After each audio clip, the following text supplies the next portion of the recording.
নমস্কার বন্ধুরা, আমার আজকের রেসিপি আলুর দম। তো আলুর দম এটা কিন্তু এমনি আলুর দম না, আমি আজকে কিভাবে আলুর দম করছি আপনারা কাইন্ডলি একটু দেখে নিন। তো আমি এখানে আলু নিয়ে নিয়েছি, আলুগুলোকে আমি সেদ্ধ করতে দেবো। সেদ্ধ মানে একদম যে গলিয়ে দেবো তা নয়, মানে একটা সিটি হবে কি হবে না সেই সময় আমি আলুগুলোকে তুলে নেব। আলুটা সেদ্ধ হয়ে গেছে, এবার আমি একটু জল ঝরিয়ে নেব।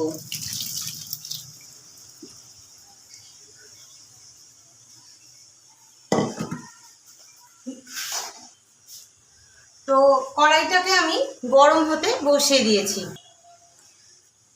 3টে কাঁচা লঙ্কা, আদা আর অর্ধেকটা টমেটো আমি মিক্সার গ্রাইন্ডারে পেস্ট করে নেব। সঙ্গে দিয়ে দিলাম সামান্য একটু ভাঙা কাজু। এটা আমি মিক্সার গ্রাইন্ডারে পেস্ট করব। ততক্ষণে আমি কড়ার মধ্যে একটু সাদা তেল দিয়ে দিলাম আলুটাকে ভাজার জন্য। তেলটা কড়ার চারিধারে লাগিয়ে নেব।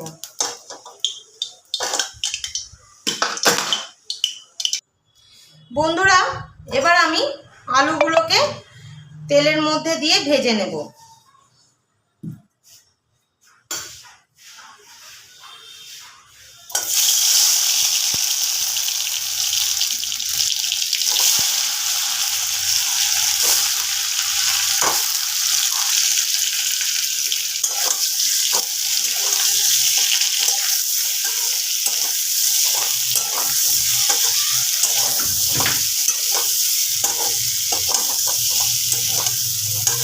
খুব ভালোভাবে আলুগুলোকে আমি ভেজে নেব। বন্ধুরা, আলুটা আমার লাল করে ভাজা হয়ে গেছে, এবার আমি তুলে নেব।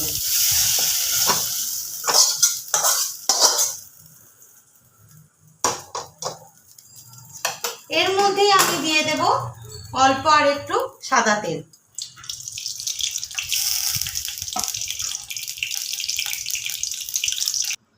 বন্ধুরা, তেলটা গরম হয়ে গেছে, এবার আমি যে মিক্সিতে পেস্টটা করে নিয়েছিলাম আদা, টমেটো, কাঁচা লঙ্কা, কাজু বাদাম, সেটা এখানে দিয়ে দিই।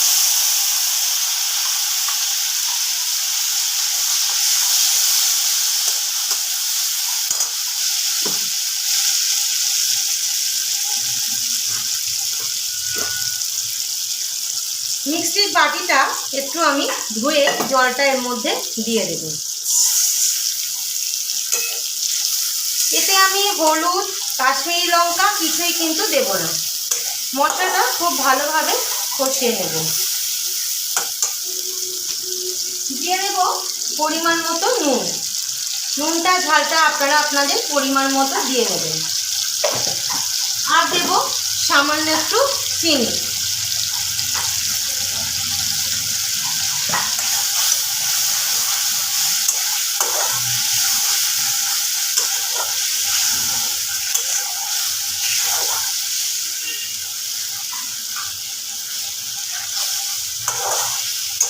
মশলাটা খুব ভালোভাবে কষিয়ে নেব।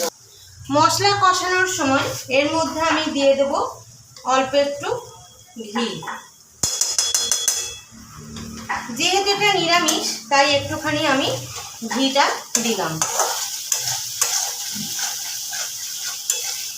মশলা খুব ভালোভাবে কষানো হয়ে গেছে, আমি এর মধ্যে আলুগুলো দিয়ে দিলাম।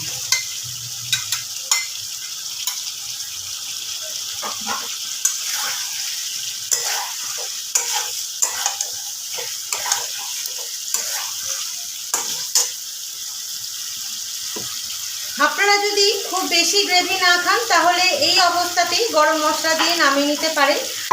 আমার একটু গ্রেভি দরকার, তো সেই জন্য আমি ওই মশলার বাটিটা ধুয়েই অল্প একটু জল এতে দিয়ে দেব।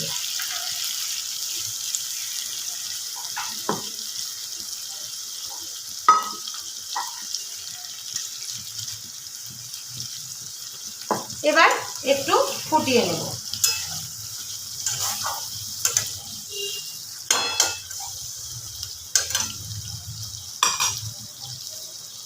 তো বন্ধুরা, আলুর দমটা ফুটে গেছে, দিয়ে দেব গরম মশলা গুঁড়ো। আমার আলুর দম একদম রেডি হয়ে গেছে, তো আমি সার্ভ করে আপনাদের দেখাচ্ছি। তো বন্ধুরা, এই হলো আমার আজকের রেসিপি আলুর দম। যদি রেসিপিটা ভালো লেগে থাকে তাহলে অবশ্যই একটা লাইক করবেন, শেয়ার করবেন, কমেন্ট করবেন, সাবস্ক্রাইব করবেন আমাদের চ্যানেল শতদ্রোজ কিচেন। পাশে থাকা বেল আইকনটা প্রেস করে দেবেন প্লিজ, তাহলে যে কোনো নোটিফিকেশান যাওয়ার সাথে সাথেই আপনারা দেখতে পাবেন। আর যদি কোনো রিকোয়েস্টেড ভিডিও থেকে থাকে রান্নার বিষয়, তাহলে অবশ্যই আমাকে একটা কমেন্ট করে জানাবেন। তাহলে আজকের মতো এটুকু, দেখা হচ্ছে পরের ভিডিওয় নতুন কোনো রেসিপি নিয়ে। ততক্ষণের জন্য ভালো থাকবেন, সুস্থ থাকবেন, সাবধানে থাকবেন। নমস্কার। ফেসবুক পেজটা ফলো করে দেবেন।